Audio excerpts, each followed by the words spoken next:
তুমি প্ল্যান করে তোমার ফ্যামিলিকে বিয়ের জন্য এই বাড়িতে নিয়ে এসেছো। না না, বিশ্বাস করো, তোমাদের বিয়ে।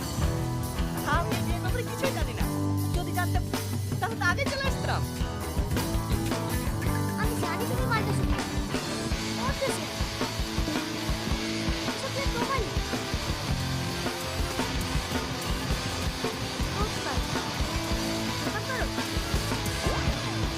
তোমা কি যে বলো, তোমার তো দূরের কথা, আমি তো ছুঁয়েই দেখি না। এই তুই তো সিগারেট খাস কেন?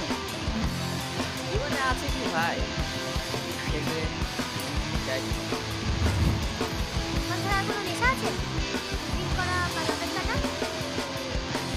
না না, তুমি যেটা ভাবছো আমি ওরকম ছেলে না।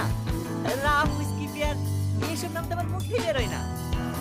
আর তাছাড়া এই শরবত খেতে গেলেও আমি 1000বার ভাবি আমি এতটা ভালো ছেলে। আরে লাল লাল একটা কিছু হয় এরকম মতো তো আমি একবারে টেস্ট করবো।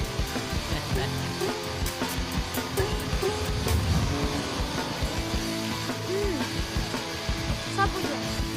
কখনো কোনো মেয়ের সঙ্গে প্রেম করেছো? তোমা আমি কোনো মেয়ের দিকে তাকাই না। আমার মা বলেছে মেয়েরা মায়ের জাত, তাই ওদের সম্মান করি। তাহলে তুমি আমার পিছনে পড়লে কেন?